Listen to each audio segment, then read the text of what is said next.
All right, class, buckle up. Today, we're diving deep into business financials. Uh-oh. I know. Sounds a little, Dry. yeah. Maybe not as thrilling as, say, designing a video game or launching a fashion line. But trust me, this stuff, it's the backbone of any successful business. And for aspiring entrepreneurs like you guys, it's kind of like your superpower. I like that. A superpower. Right. You wouldn't build a rocket ship without understanding the physics, would you? Definitely not. Same goes for building a business. You got to know the financial forces at play.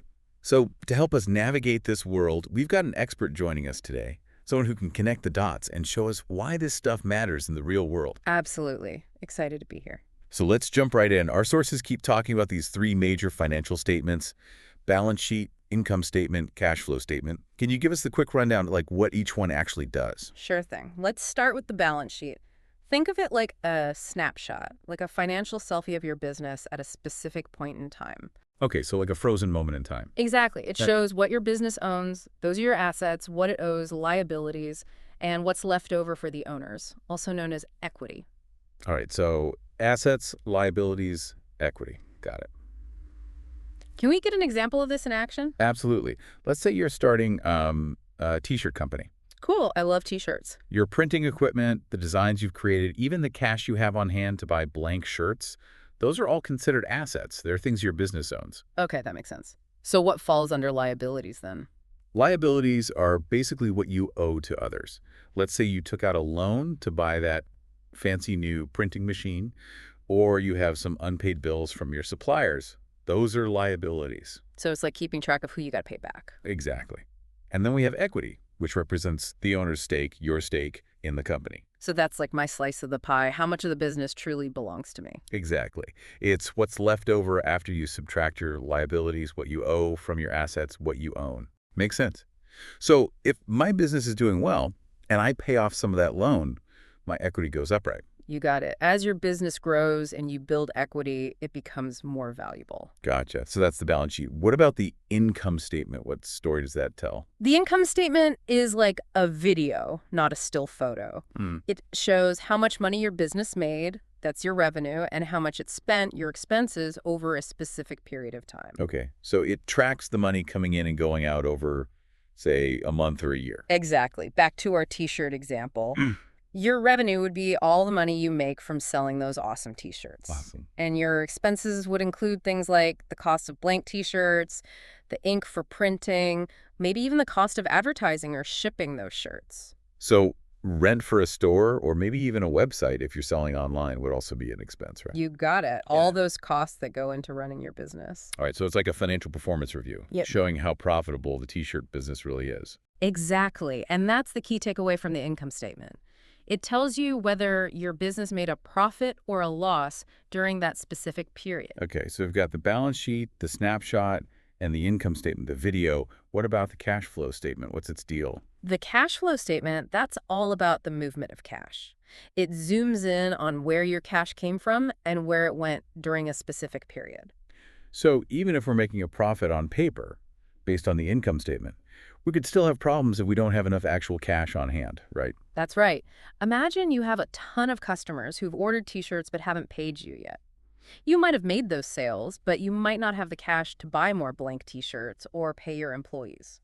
So cash flow is king. Exactly. The cash flow statement helps you track that and make sure you have enough cash flowing through your business to keep things running smoothly. This is starting to make a lot more sense. But why is all this so important for us as aspiring entrepreneurs? Can't we just hire an accountant to handle it all? Well, having a good accountant is definitely helpful, but understanding these statements yourself, it gives you so much more control over your business. Control? How so? Well, for starters, it helps you make smarter decisions. Let's say you're thinking about expanding, maybe opening a pop-up shop, or launching a new line of hoodies. By looking at your financials, you can see if you have enough cash flow to support those moves. So it's like having a financial GPS to guide our business decisions. Exactly. And it helps you communicate with investors too. Wait, what do you mean? If you want to take your business to the next level, you might need to raise money from investors. And guess what? They're going to want to see your financial statements to see how you're doing. It's like learning the language of business so you can talk to the big players. So we need to be able to speak their language. Exactly. Plus, understanding your financials can help you avoid those costly mistakes that can really hurt your business. Like what kind of mistakes? I'm a little scared to ask. Huh? Well, let's say you're not pricing your t-shirts high enough to cover all your costs. By analyzing your income statement, you can spot that problem early on and adjust your pricing strategy. Or maybe you're spending way too much on fancy packaging when customers really care more about the quality of the shirts themselves. Yeah, that makes sense. It's not just about making money. It's about using those financials to make smart choices that can help your business thrive. You got it. Understanding your numbers, it's like having that secret weapon that can really help you succeed. Okay, we've tackled the big three financial statements, but it seems like our sources also threw around a bunch of other terms: assets, liabilities, equity, revenue, profit. Should we maybe break those down next? Let's do it. All right, starting with assets. Our sources said they're things your business owns. Can you give us some specific examples of what assets might look like, maybe even for a young entrepreneur like someone in high school? Sure, imagine you're starting a lawn care business. Nice. Got to keep those lawns looking sharp. Absolutely. So your lawnmower, your weed whacker, even that gas can you use to fill them up, those are all assets. They're things you own that help you generate revenue. So even something as simple as a gas can is an asset. You got it. And it doesn't stop at physical items. Let's say you design some flyers to promote your lawn care business. Nice. Got to get the word out. Those flyers, they're assets too. They represent an investment you made in your business. I see. They have value because they help you attract customers. Exactly. Now let's flip the coin and talk about liabilities. Remember, those are what your business owes to others. Right, like debts and unpaid bills. You got it. So if you borrowed money from your parents or a friend to buy that lawnmower, that's a liability. Or maybe you bought some fertilizer on credit. That unpaid bill is also a liability. So assets are what we own and liabilities are what we owe. Simple enough. What about equity, though? Where does that fit in? Equity is like your ownership slice of the business pie. It represents your stake in the company, the portion that truly belongs to you after all the debts are paid off. So if I start a business with a friend and we each put in $50, that $100 is part of our equity. Exactly. As your business grows and generates profits, that equity can increase, making your business more valuable. That makes sense. So if we do a great job mowing lawns and making a profit, our equity grows along with the business. You got it. It's like watching your investment grow over time. I'm starting to see the connection here. Now, our sources also kept mentioning these two words, revenue and profit. They have a feeling they're not quite the same thing. You're right, there's a key difference, and it's super important for any entrepreneur to understand. Let's stick with your lawn care business. Revenue is the total amount of money you bring in from mowing lawns. So if you charge, say, $20 per lawn and you mow 10 lawns in a week, your revenue would be $200. Okay, that's pretty straightforward. Is the total cash coming in from customers? Exactly. Now, profit, that's what's left over after you pay all your expenses. Ah, so it's not just about making money, it's about making money and having some left over after covering all the costs. Precisely. And that's the difference between revenue and profit. You might have lots of customers and be bringing in a lot of revenue. But if your expenses are too high, your profit might be very small, or you might even be losing money. So profit is like the real measure of success, right? It tells you how much money you're actually making after all the bills are paid. That's right. And understanding the difference between revenue and profit is crucial for making sure your business is actually sustainable in the long run. You need to be making enough profit to cover your costs, pay yourself a fair wage, and reinvest in your business. Wow, this is all starting to click. It's not just about numbers. It's about making smart choices and building a business that can actually thrive. Exactly. And that's where analyzing your financials and understanding these key terms can really give you an edge. Okay, we've covered the big three financial statements. We've broken down some important terms. What's next on our financial adventure? Well, I think it's time we dive into the world of financial ratios. These are like powerful tools that can help you analyze different aspects of a business and get a deeper understanding of its financial health. Financial ratios, huh? Sounds a bit like we're getting into the advanced stuff. It might sound intimidating, but trust me, it's not as complicated as it seems. All right, I'm intrigued. Lead the way. Imagine you're trying to figure out how well a basketball team is doing. You wouldn't just look at their win-loss record, would you? You'd want to know their field goal percentage, their assists per game, their rebounds. Right, all those stats give you a better picture of their strengths and weaknesses. Exactly. Well, financial ratios, they're like those stats for businesses. Okay, I like where this is going. So these ratios can give us a deeper understanding of how a company's doing financially. Precisely. And there are tons of different ratios out there, but let's focus on three that are particularly helpful for entrepreneurs: profitability ratios, liquidity ratios, and efficiency All right, ratios. break it down for us. What do those ratios actually tell us? Profitability ratios are all about understanding how effectively a business is turning revenue into profit. So it's not just about making money, it's about making money efficiently. You got it. They help you answer questions like, for every dollar of sales, how much profit are we actually making? Okay, that's a good question to know the answer to. What about liquidity ratios? What are they all about? Liquidity ratios are all about understanding a business's ability to pay its short-term bills. So it's like making sure there's enough cash on hand to keep the lights on and the doors open. Precisely. They help you answer questions like, do we have enough cash on hand to cover our expenses? Can we easily convert our assets into cash if we need to? Makes sense. It's like making sure you have enough gas in the tank to keep your business running smoothly. Exactly. And then we have efficiency ratios, which focus on how well a business is using its assets and resources. They can tell us things like how quickly a business is selling its inventory or how long it takes to collect payment from customers. So it's about making sure we're not wasting time or resources. Exactly. Efficiency ratios can reveal areas where you can improve your operations and make your business even more profitable. Wow, these ratios really are like financial x-rays. They're giving us all sorts of insights into a business. But I'm sensing that our deep dive isn't quite over yet. You're right, there's one more important concept we need to uncover. Have you heard of the expanded accounting equation? The expanded accounting equation. Sounds a bit mysterious, but I'm all ears. It's basically a way of connecting the dots between two of our financial stars, the balance sheet and the income statement. Okay, I'm ready to connect those dots. Tell me more. Well, let's save that juicy topic for part two of our deep dive. Stay tuned.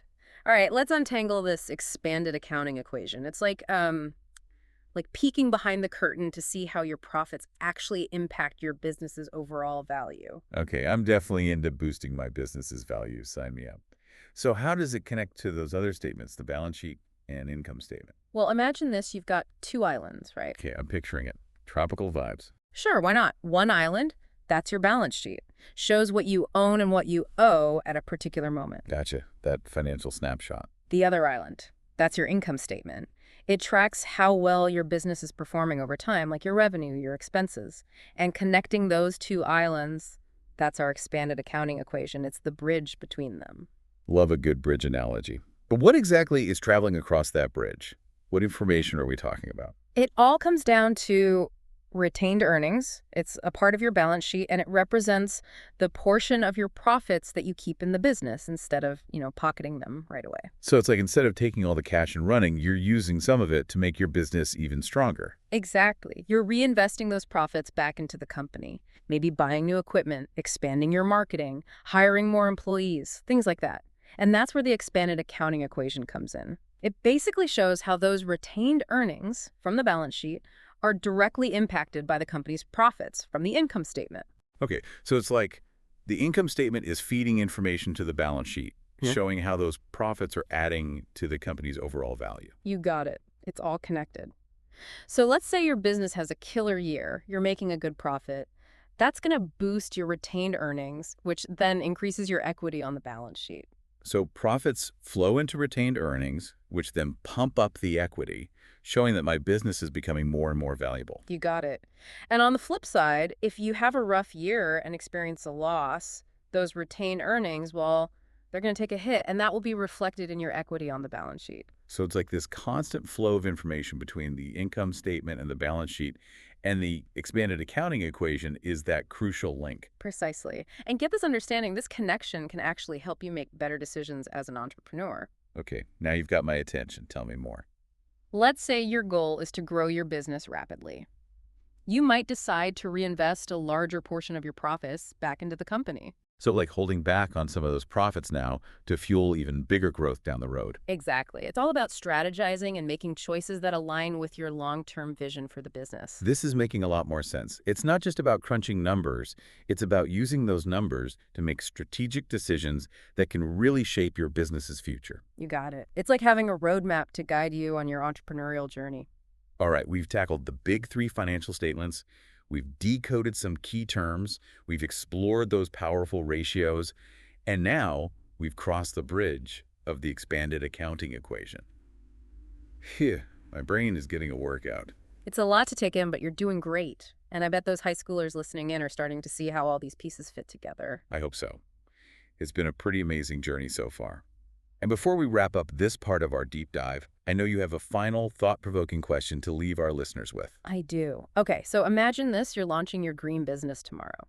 You can pick just one financial metric to focus on, your top priority. What would it be and why? Ooh, that's a good one. It really makes you think about what's truly essential when you're just starting out. What would you pick? Well, if I had to pick just one, I'd go with cash flow. It might not be the most glamorous metric, but it's absolutely essential, especially for a young entrepreneur just starting out. Cash flow, huh? Mm. Why do you think it's so important, especially in those early stages? Well, think about it. You might have a brilliant business idea, an amazing product, even tons of customers eager to buy what you're selling. But if you don't have enough cash on hand to cover your expenses, like rent or inventory or paying your employees, your business could be in trouble even if you're technically making a profit on paper. So even if the income statement is looking good, a cash flow problem could really throw a wrench in the works. Exactly. It's like having a car with a full tank of gas back at home, but running out of fuel on the highway because you didn't stop to fill up along the way. You need that cash flowing through your business to keep things moving. That's a great analogy. It really highlights why cash flow is so vital. And here's another thing. Focusing on cash flow, it forces you to be more disciplined with your spending. It makes you really prioritize what's truly essential for your business and avoid overspending on things that aren't really moving the needle. So it's not just about making money, it's about managing that money wisely. Exactly. Cash flow management, it's a skill that will serve you well no matter what kind of business you start. It's a foundational principle for success. This has been such an eye-opening conversation. I feel like we've really demystified the world of business financials and hopefully inspired our listeners, especially to those future entrepreneurs, to take control of their financial futures. I agree. And remember, this is just the beginning of your financial journey. There's always more to learn and explore, but hopefully this deep dive has given you a solid foundation to build on. I think it has. We've explored those core financial statements, broken down some key terms, dived into the world of ratios, and even built a bridge between the balance sheet and the income statement. It's been quite an adventure. It has. So class, as we wrap up our deep dive, what are some key takeaways you'd like our listeners to remember as they maybe start to think about their own entrepreneurial dreams? Well, first and foremost, don't be intimidated by the numbers. Financials might seem complex at first, but they're really just tools to help you understand your business better. So it's about embracing those numbers, not fearing them. Exactly. And be curious. Ask questions. There are so many resources available to help you learn and grow, whether it's online, at the library, or even talking to successful business owners in your community. Absolutely. Don't be afraid to reach out and learn from those who've been there and done that. Mentorship can be invaluable. And lastly, remember that learning about financials is a lifelong journey. There will always be new things to learn, new challenges to navigate, but that's part of what makes the world of business so exciting and rewarding. So true. All right, class, we've come to the end of our financial deep dive. I hope you're feeling inspired and ready to take your financial knowledge to the next level. Me too. And remember, you have everything you need to turn those entrepreneurial dreams into a reality. Understanding your financials, that's a huge step in the right direction. And who knows, maybe one of you listening in will be the next big business success story. And maybe, just maybe, you'll even be sharing your financial wisdom on the deep dive someday. I'd love that. We would. Until next time, keep learning, keep exploring, and keep diving deep.